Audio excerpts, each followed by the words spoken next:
Hi everyone, this is Walking Problem. I just received really bad news from Project Veritas. I received this email just an hour ago. You can take a look here.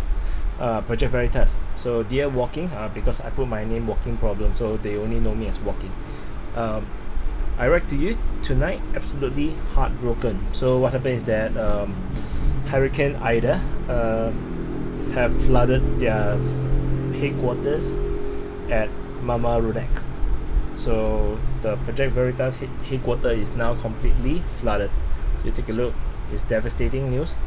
I mean, you might just look at it.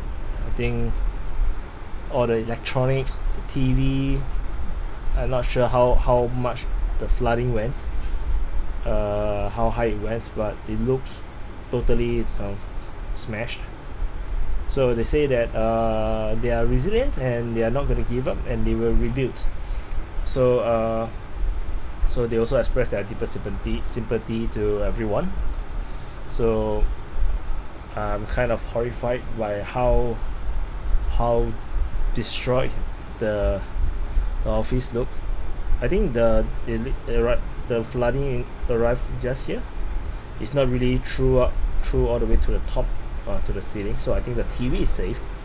The watermark looks like to be here only, but that also means that all the computers and a lot of the stuff, the hard disk might be destroyed. I'm not sure these books are still workable. So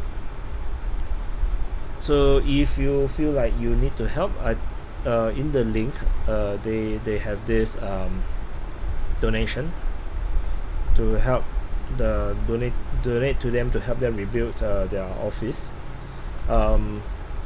So if you have not received their email, I believe you can also find the same information on their website. So here you go. So headquarters destroyed. So we can also read this. I haven't read this yet. So breaking, the headquarters is destroyed. So urgent message from James. Let's take a look. Hello friends, James O'Keefe here. As you all know, we're located in the town of Mamaroneck, New York. Mamaroneck in Westchester County is about 45 minutes north of New York City. Mamaroneck was one of the hardest hit areas of the storm that passed through last night, September 1st. The Project Veritas office was devastated by floodwaters that rose almost 5 to 6 feet into our office above the floor. These are some images and scenes and some video from this morning. The good news is all of our people are safe and all of our footage seems to be secure. The bad news is most other things and our headquarters were completely destroyed. Last night, most of our staff were excitedly watching a stream of the board meeting in Sacramento, California, with indignant parents on the verge of tears after we exposed an Antifa teacher who, it was announced, was going to be fired. We were so excited we barely noticed the floodwaters and the torrential downpour outside of our doors. When we walked outside at 10 or 11 o'clock, some of our employees found their vehicles surrounded by 3 feet of water. We do appreciate the support and funding to continue. We are, after all, a non-profit organization. We appreciate the flood of tips and whistleblowers coming to us even today.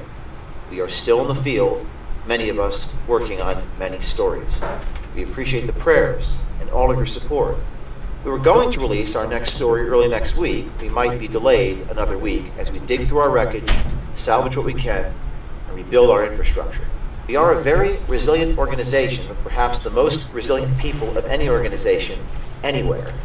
And we often find ourselves rising like a phoenix out of the ashes repeatedly over the last decade. Oh my God! Continuously attacked by external forces since the beginning, when we were nothing but a laptop and a Yeti microphone in the second floor of an old carriage house. Last night's storm was devastating for us. We lost a lot, but we are alive. Above a door at the San Juan Capistrano mission is the word resurgent. I shall rise again. Sometimes devastation begets bigger and better things. We too will rise again, and we will do it as we do anything we do, like no one else does, in part because this team is so united in ensuring our mission continues. Our insiders need us to continue fielding tips. The parents from last night need us to continue exposing corrupt teachers. So we will rise, and we'll do it together. One of my favorite poems is from Kipling, who wrote, "To meet with triumph and disaster and meet those two impostors was the same. If you could see the things you gave your life to broken and build them again with worn-out tools." Project Veritas insiders and undercover journalists, much like the patriots that support us and protect us, will never be defeated by outside forces. It will only be because we chose to stop the persevering. cleanup process It will be will only so be painful. because we defeat Oh, it's all mud. ourselves. It's all there's a layer of soil on the floor. Yeah. So this is from James O'Keefe. So if you can help, you can help. I think they are a very awesome organization. They do a lot of expose and they really dig out truth, like what we expect of journalists all around the world. But unfortunately, they are one of the very few people that actually doing proper journalism, investigative journalism, that to find truth and not pander to all this big money influence. So this is the big news.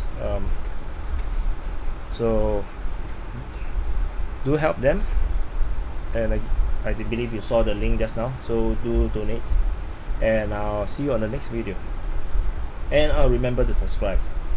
Thank you.